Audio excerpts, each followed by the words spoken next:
Hi everyone, this is William from the Headphone Experience, and I'm here tonight with my full review of the i-Fi Power Station. This was loaned to me for review by i-Fi Audio. It currently sells for $599 US.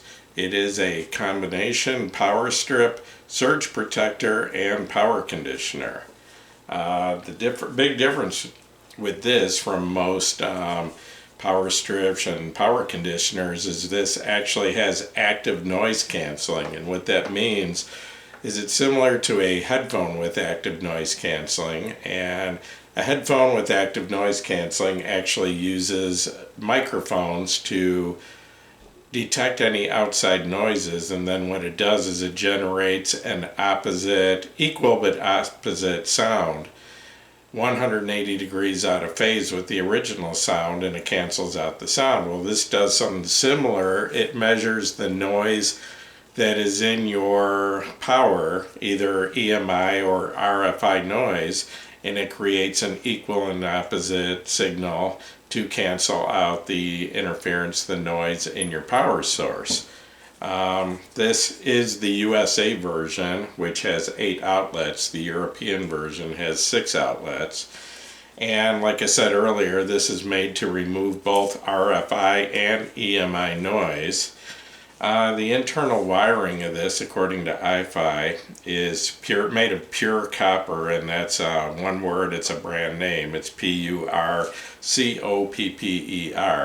It's 13 gauge wire, and it is 99.9999% pure. On the end of this, you have a couple lights here, and what those let you know, they're LED lights, if you can see him there. What those do is they let you know if your ground is correct and if your polarity is correct. And this does offer surge protection. And if it shuts off because of a power surge or high voltage, it will not reboot until the problem's solved. So if your voltage remains too high or unstable, it will not turn back on, which continues to protect your equipment if it's an ongoing problem. This also has what i-Fi calls intelligent ground, which if your equipment needs to be grounded, it will ground it, but it will not cause or allow a ground loop. So if grounding your equipment will cause a ground loop, it won't let that happen. i-Fi claims 40 decibels of noise reduction. The size of this unit is 18.8 inches long. It's 3.8 inches wide, and it's 2.9 inches tall. The cable on this, the power cable, is removable. You can see you've got your typical IEC 15 volt plug on the end here. You've also got your power on and off. And the cable that comes with it is just a normal cable like you would see on most amps, and once again has your 15 amp IEC end. It is only 18 gauge though, and it's my feeling that you might want to upgrade the cable to a little bit heavier gauge, because this could be limiting the amount of current you can run through this. The internal wiring is supposed to be 13 gauge, which means it should handle at least 15 amps, but I was reading the bottom and it says 10 amp max, or 2,500 watts, but that would be at 250 volts. So if you're at your normal 120 volts like in the US, that would be a 1200 watt max at 10 amps. So I'm guessing must be the circuitry in this that limits it to 10 amps. I didn't notice that before I did my first impression video, and I did suggest maybe using the i-Fi Nova cable to, up the capacity of this to at least 15 amps, but I didn't realize that there is a limit stamped on the bottom of this at 10 amps. So, but you might want to go a little heavier, maybe up to, like a 16 or 14 gauge cable for this, instead of, probably 14 gauge would be ideal rather than the 18. This weighs in at 4.37 pounds, and I did want to explain my situation a little bit, and I'm probably not the best person to be doing reviews of power conditioners, and the reason for that, and I've mentioned this in other videos, that I live in a national forest. I'm sitting in the middle of 43 acres, and when you're spread out like this, each home has its own step-down transformer. So I am the only house on my transformer. And that alone is, that's going to eliminate a lot of other noises in my power source. I don't have any other houses, any factories, any stores, anything like that tapped into the same transformer, so that's going to clean up my power quite a bit. Then on top of that, I built and wired my own house, so I do have a dedicated 20 amp circuit going to my headphone equipment, so my power is pretty clean. There is very little noise or grunge in my power. Because of that, me doing a review of a power conditioner would be kind of like someone doing a review of a water filter when they already have clean water, are they really going to accomplish anything? Or someone doing a review of an air filter when their air is already clean. So it's hard for me to really do an effective review because I don't have dirty power that needs to be cleaned up. I can artificially create some interference in my power, and I can measure that. So that's basically all I can do in this review. What I do need, though, is I do need surge protection, because where I live, they have all above ground power lines because the ground is very rocky here and it's just not practical to bury the power lines. So they string above ground, and the line coming to my house runs up over a ridge, and it has been hit by lightning a couple times, and I've had a lot of equipment damaged in my house because of that. So basically all important electronics in my house, I do have them hooked up to surge protectors. So the surge protector is very important to me. The power conditioner, if I'm careful, I really don't need it, but it is kind of handy because I can run track lights with dimmer switches and ceiling fans and things like that without interfering with my music, if I'm going to do critical listening. So anyway, the first test that I put this through is I have a 75-inch 4K Samsung. It's a Q80 series TV. It's one of the higher-end Samsungs.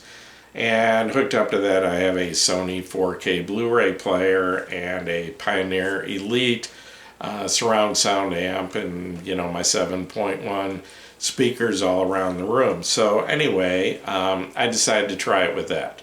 So last week, had some people over for a movie night, and through this system we watched one of the BBC 4K nature shows. There's nothing that looks better than those nature, the close-ups of the animals, all that, on the BBC shows. So it's an excellent check or test of your TV, your equipment, all that. And then we watched the movie Interstellar in 4K also. And I gotta say, it looked great, and there was like 5 people watching with me, and everyone made compliments of how good the picture looked, how good it sounded, all that.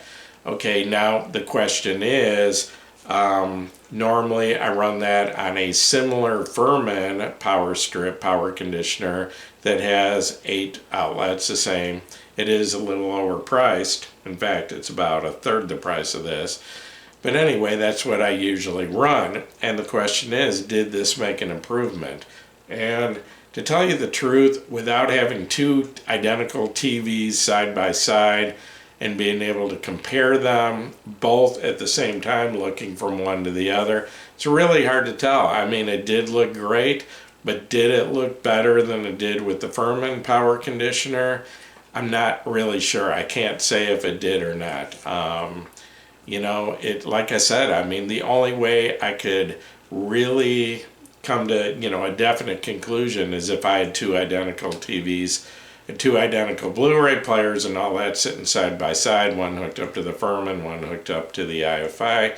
And I don't have all that, and probably most people do. They're not, or there's probably very few reviewers that are set up with two identical systems to test like something like this. Of course, at the factory where they build this, I'm sure they do that. I'm sure they have two identical, video systems hooked up that they can compare. I'm sure they have two identical, headphone systems or speaker systems side by side that they can compare directly. I don't have that option. I don't have two identical systems.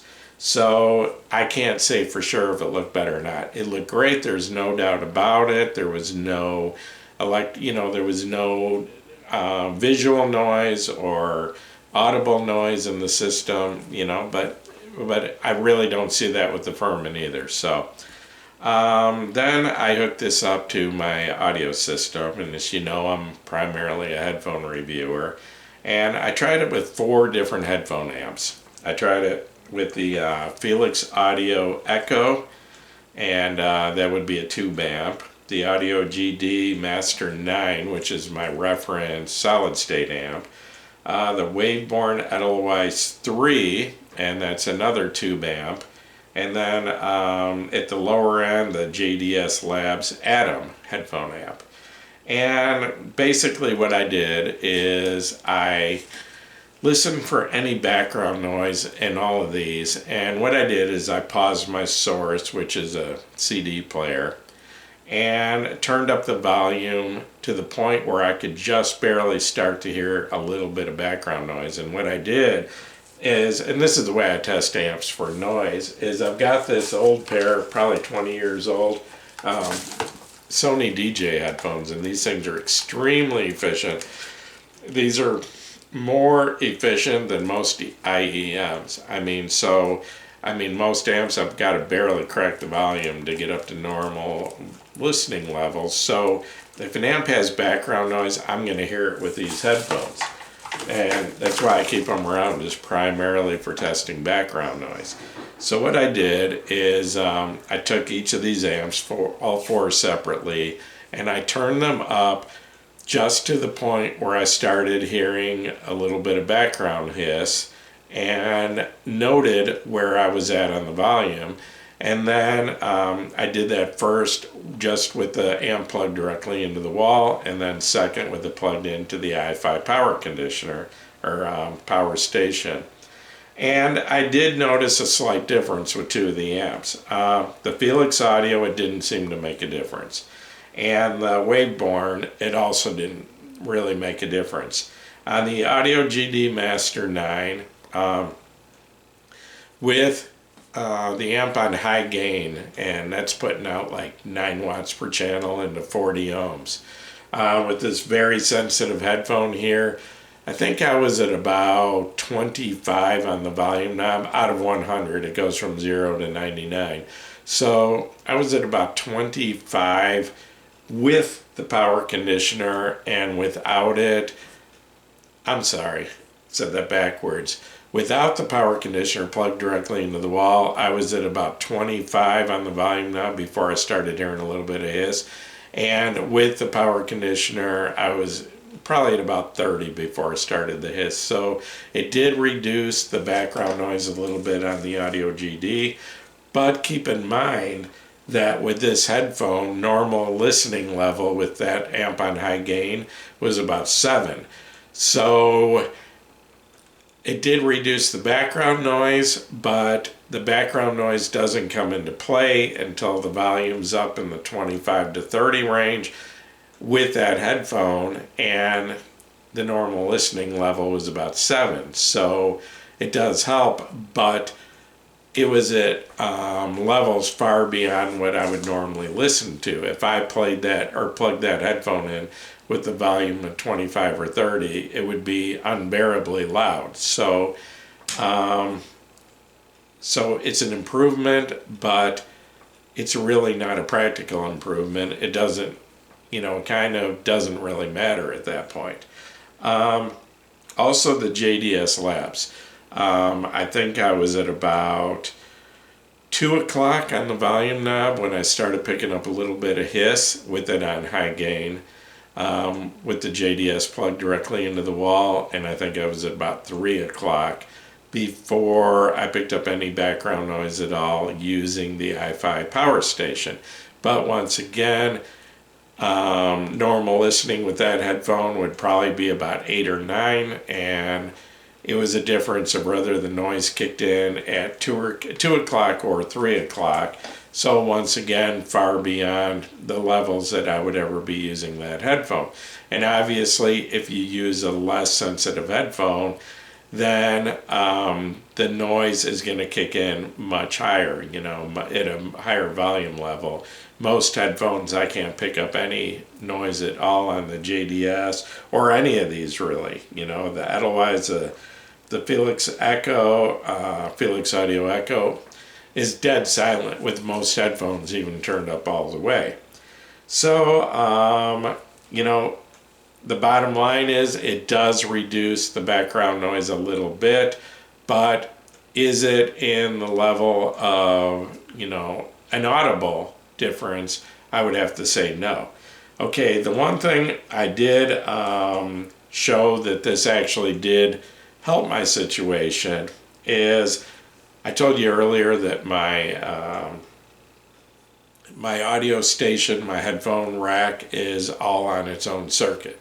Okay, well, but in the same room, my lighting is on a separate circuit, and that would include, I have track lights in my room, and they are on a dimmer switch, and I have a ceiling fan in there, okay, and the ceiling fan is on a wall unit that it has a switch on the wall that you can adjust the speed from there. So both of those can add a little bit of noise and a little bit of grunge. The ceiling fan basically, if depending on where the dimmer switch is at, the higher I go, the louder the noise gets, but if I go all the way to the top, it actually cuts out a little bit. And then the ceiling fan, the biggest problem is if I switch speeds while listening, it can make a pop. And I did try it both ways. I tried it with the amps plugged directly into the wall and directly into the i5. And the i5 doesn't eliminate the noise completely, but it does probably cut it in half. So it does make a significant difference. So normally if I'm going to do critical listening in my room, I make sure that the track lights are off. I make sure the ceiling fan is off, anything that can add any grunge to my sound.